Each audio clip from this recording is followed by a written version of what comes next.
Bismillah, alhamdulillah, wassalatu wassalamu ala rasulillah Sayyidina Muhammad ibn Abdillah wa ala alihi wa sahbihi wa man tabi'ahum bi ihsanin ila yaumil qiyamah, amma ba'd. Seluruh yang hadir yang saya hormati, baik dari jajaran pimpinan maupun para karyawan, baik yang muslim maupun yang non muslim. Alhamdulillah, pada kesempatan kali ini kita bisa bersilaturahim di tempat yang mudah-mudahan barokah. Tapi ini masih ngontrak ya? Sudah milik sendiri? Oh, ngontrak. Ya, mudah-mudahan segera punya tempat sendiri. PT apa ini, Pak? PT Mayora. Oh, PT Mayora. PT Mayora. Ya, mudah-mudahan segera punya tempat sendiri. Saya langsung saja, ada beberapa hal yang harus saya sampaikan. Saya tadi tanya kepada Mas siapa, Mas? Sini aja, temani saya aja. Kepada Mas Andri. Iya. Saya tanya tadi ke Mas Andri, ini teman-teman ini masuknya tiap hari, kata saya. Ternyata ya masuknya tiap hari, selain hari Minggu ya. Artinya di bulan Ramadan ini tetap bekerja sebagaimana mestinya, tetap beraktivitas dalam kondisi berpuasa. Nah, maka pertama yang ingin saya sampaikan, saya sangat salut kepada Anda semua. Kenapa? Karena suasana Ramadan yang harus, dimana kita ini selaku umat muslim diperintahkan untuk berpuasa, tidak makan, tidak minum seharian, Anda ini masih bisa beraktivitas, masih bisa bekerja sebagaimana di luar bulan Ramadan. Nah, maka saya teringat dengan satu kisah. Kisah ini dikisahkan oleh sahabat Ibnu Abbas. Rasulullah ini dulu pernah tanya, katanya, kepada sahabat-sahabatnya. Pertanyaannya Rasulullah, hal alimtum man a'jaban khalqih imanan. Apakah kalian tahu, kata Rasulullah, iman yang menakjubkan itu imannya makhluk siapa? Sahabat jawab pada waktu itu, malaikat ya Rasul. Terus kata Rasulullah, bukan, malaikat itu imannya tidak begitu menakjubkan. Kenapa? Karena malaikat itu langsung komunikasinya, interaksinya langsung dengan Allah. Jadi dia banyak tahu tentang surga, tentang neraka, banyak tahu. Jadi tidak perlu ditakjubkan imannya. Makanya malaikat ini kan memang tidak pernah bengkok-bengkok, lurus saja kerjanya, karena gak punya nafsu, gak seperti kita semua di sini. Malaikat ini, jadi tidak begitu menakjubkan imannya, kata Rasulullah. Akhirnya sahabat jawab lagi, oh kalau begitu para nabi imannya yang menakjubkan. Kata Rasulullah, bukan. Kaifala yu'minu nabiyun, bagaimana para nabi itu tidak mau beriman? Wong Jibril yanzilu ilaihim bil amrih minas sama. Mereka itu kan didatangi malaikat Jibril, jadi pantas beriman. Ternyata bukan juga, kata Rasulullah. Terus sahabat jawab lagi, oh kalau begitu ya kita ya Rasulullah, sahabat-sahabatmu ini. Bukan. Kaifala yu'minu ashabi, bagaimana sahabatku tidak mau beriman? Wong kalian ini yaro mu'jizatah minni, kalian ini banyak melihat mukjizat-mukjizatku. Dan terus siapa ya Rasul? Hanya Rasulullah menjawab, a'jaban nas imanan qaumun min ba'di yu'minu bi walam yaroni wa yasdikuni. Imannya orang yang menakjubkan ini adalah suatu kaum yang mana dia itu hidup setelah aku meninggal, kata Rasulullah, dan dia itu iman kepada aku membenarkan kepadaku padahal tidak pernah tahu, tidak pernah ketemu, tidak pernah melihat aku, kata Rasul. Siapa kaum itu? Ya kita semua.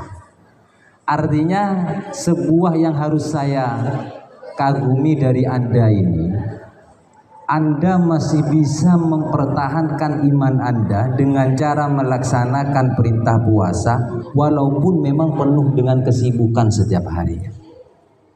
Dan ini luar biasa. Anda gak boleh pesimis jadi umat Rasulullah yang di tahun 2024. Jangan pesimis Anda.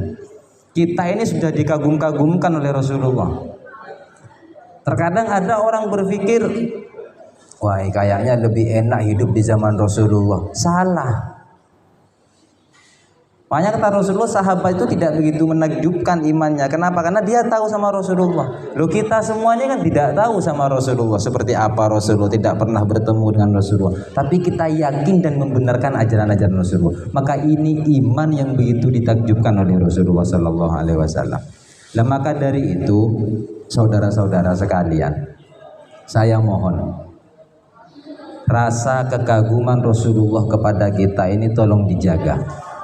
Dijaga dengan cara bagaimana kita memaksakan diri untuk tetap menjalankan syariat-syariat Islam, minimal yang wajib-wajib saja, minimal. Karena Anda ini kan bekerja, apalagi seperti sekarang bulan Ramadan, setelah ini masih mau tarawih. Lah ini terkadang menjadi sebuah perdebatan. Ini mohon maaf ya, ini saya harus sampaikan apa sebenarnya. Orang itu terkadang biasanya pulangnya jam berapa? Kerja. Kantor kalau sales maghrib. Oh, biasanya setelah maghrib sudah pulang. Masuknya jam 7. Jam 7.45. Jam 7, kadang jam 8. Dan itu Anda pasti lelah bekerja itu. Lah ketika Anda pulang, lelah apa enggak? Lelah apa enggak kerjanya? Lelah ya. Ketika Anda pulang, Anda terkadang ngantuk, tidak sempat tarawih. Terus biasanya ada orang yang mengatakan seperti ini, bulan Ramadan kok tidak tarawih, kok kerja terus. Kalau ketemu saya tantang orang seperti ini, pasti kalah. Orang seperti ini yang salah satu yang dibenci oleh Rasulullah Sallallahu Alaihi Wasallam. Kenapa? Karena hitungannya seperti ini. Bukan saya mau memprovokasi Anda tidak tarawih, tidak. Biar jelas duduk permasalahannya. Tarawih itu paling tinggi sunnah. Tapi ketika Anda bekerja seperti ini dengan niatan menafkahi keluarga, itu adalah sebuah kewajiban. Maka tidak bisa kita menyepelekan orang yang bekerja itu. Makanya ketika tadi saya tanya, ini bulan Ramadan masih kerja teman-teman ini? Iya, luar biasa Anda semua ini. Kalau ustadz-ustadz itu kuat puasa mungkin karena berzikir di rumahnya atau tidur. Lu Anda ini kuat mempertahankan puasa sambil bekerja. Lu ini bukan kaleng-kaleng orang-orang seperti Anda ini semua. Karena kalau diukur dengan saya secara fisik, saya belum tentu bisa kerja seharian seperti Anda, tetap mempertahankan puasa, belum tentu bisa saya. Makanya ini sekaligus saya Anda kasih motivasi. Pertahankan syariat-syariat ini, terutama minimal yang kewajiban-kewajiban. Terlepas nanti Anda itu mau melebihkan dengan perilaku-perilaku sunnah, itu ya tergantung kemampuan Anda saja. Intinya Anda berniat di sini ini kan kerja untuk menafkahi keluarga, dan itu perintah yang wajib, lebih wajib daripada yang sekedar sunnah-sunnah itu. Itu yang pertama. Yang kedua, kalau Anda ingin jadi orang soleh, untuk ukuran zaman sekarang ya, untuk ukuran zaman sekarang, itu ukurannya bukan sholat tengah malam, bukan rajin berzikir, bukan rajin ke masjid. Itu bukan ukurannya sudah zaman sekarang. Saya teringat wasiatnya Rasulullah kepada sahabat Anas. Sahabat Anas ini dari kecil sudah kumpul dengan Rasulullah, sampai hampir bisa dikatakan dianggap anak pungutnya. Makanya beberapa riwayat Rasulullah itu menyebut sahabat Anas ini ya Bunayyah. Jadi suatu ketika sahabat Anas ini diwasiati oleh Rasulullah. Ini Anda harus jadikan pegangan ini. Karena juga nanti ini terkait dengan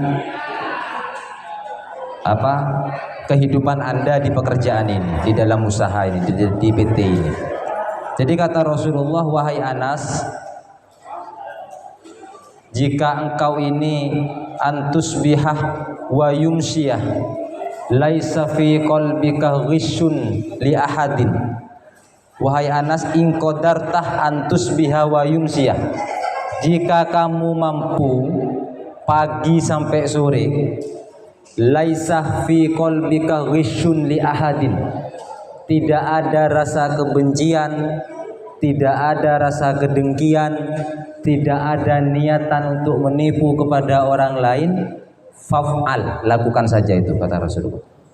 Kenapa? Karena itu juga sunnahku. Dzalika sunnati wa man ahyan sunnati faqad ahabbani. Orang yang melaksanakan itu sebagai sunnahku berarti dia mencintaiku. Wa man ahabbani kana ma'i fil jannah, dan orang yang mencintai aku akan berkumpul dengan aku di surga. Jadi ukuran orang soleh itu untuk zaman sekarang itu saja Anda pakai. Yang penting Anda tidak punya niatan iri sama orang lain, tidak punya niatan dengki, benci sama orang lain, itu Anda sudah soleh, kata Rasulullah. Jadi ukurannya sekarang sudah bukan sholat lagi, bukan sholat sunnah ya. Karena ternyata banyak orang yang sholat sunnah, tapi ternyata kedengkian itu masih bersarang di hatinya. Kebencian kepada orang lain masih bersarang di hatinya. Maka dengan membersihkan hati ini menjadi salah satu tirakat atau salah satu cara yang paling top untuk menjadi orang soleh di zaman sekarang. Maka dengan seperti ini nanti Anda akan aman, bekerjanya Anda ya aman, karena pasti ya setiap karyawan itu beda tingkatan, beda gaji ya, pasti beda gaji. Kalau hati ini tidak dijaga, Anda nanti mikirnya aneh-aneh dengan yang gajinya lebih besar.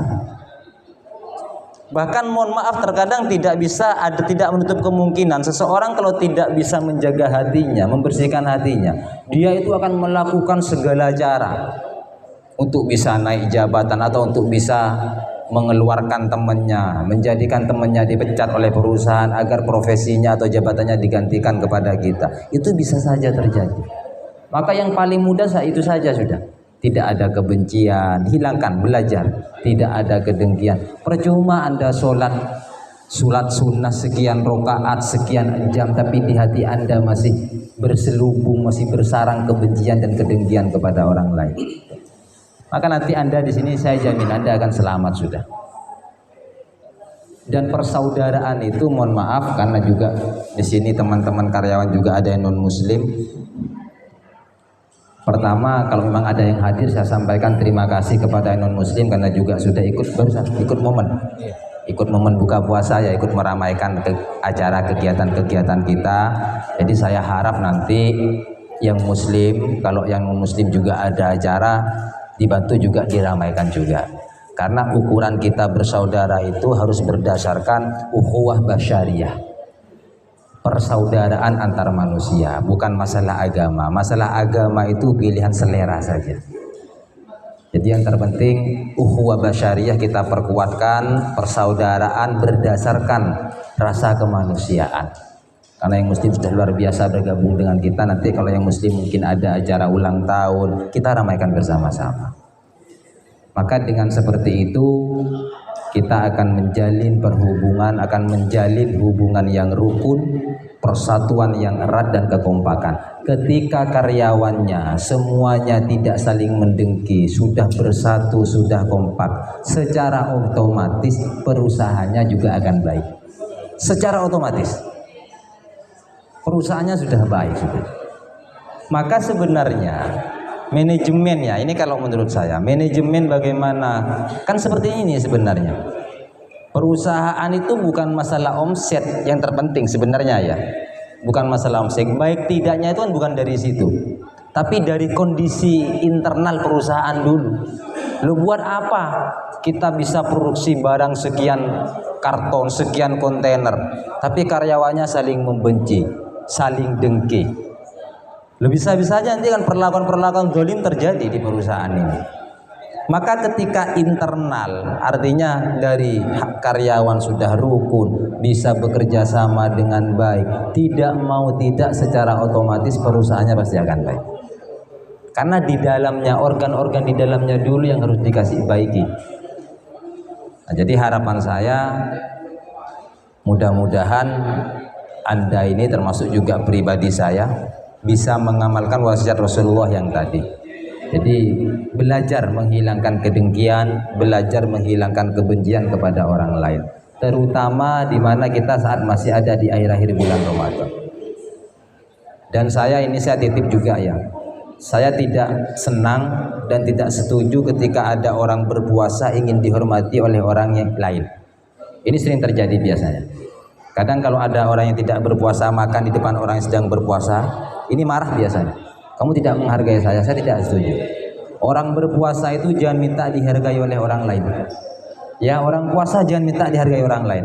Justru salah satu manfaat disyariatkannya orang berpuasa itu, kita diberi pelajaran, dilatih untuk bisa menghargai orang lain. Bukan orang lain harus menghargai kita. Sudah puasa Anda itu biar Allah yang menghargai, jangan minta penghargaan orang. Penghargaan orang tuh hanya 1 jam 2 jam sudah hilang. Biarkan, karena di sini kan ada non muslim. Nanti kalau ada yang non muslim makan, sudah biarkan saja. Jangan sampai ditegur, saya puasa, kamu kok makan, sudah jangan. Justru di sini kita ini dilatih untuk bagaimana menghargai orang lain. Jangan sampai minta dihargai orang lain. Maka nanti kalau Anda seperti itu, kata Nabi itu salah satunya ya, keutamaan ruh dari puasa itu nanti tidak akan dapat. Jadi Anda hanya akan dapat lapar dan haus saja puasanya. Yang terakhir, karena juga tadi ada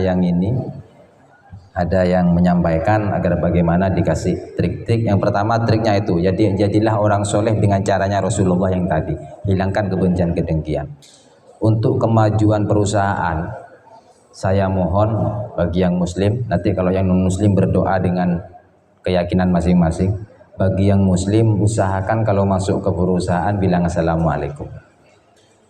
Kalau seumpamanya tidak, orang bilang saja assalamualaikum terus dilanjutkan assalamu alaina wa ala ibadillahi sholihin. Maka minimal di situ pertama, walaupun bukan masalah gaji ini ya, kita ini bisa nyaman dengan pekerjaan kita saat ini. Karena sekecil apapun, mohon maaf, gaji Anda di sini itu harus Anda syukuri. Karena masih banyak ternyata orang-orang di luar sana yang bisa mendapatkan penghasilan bahkan triliunan tapi dengan cara yang tidak terhormat. Paham kan ya? Seperti koruptor-koruptor, paham ya? Anda harus syukuri sudah. Sekecil apapun gaji kalian, disyukuri saja sudah. Karena nanti itu rasa syukur itu yang akan menjadikan rezeki Anda berkah. Jadi itu triknya. Pertama, jadilah orang soleh versi Rasulullah kepada sahabat Anas. Yang kedua, usahakan yang muslim kalau masuk di sini ucapkan assalamualaikum, dibalas dengan assalamu alaina wa ala ibadillah sholihin. Itu saja. Jadi ya mudah-mudahan karena ini di bulan Ramadan, kita berdoa bersama-sama perusahaan ini semakin maju dan seluruh pekerjanya diberikan kesehatan, keselamatan oleh Allah Subhanahu wa taala. Ala hadihin ya wa ala kulli sholiha al-Fatihah.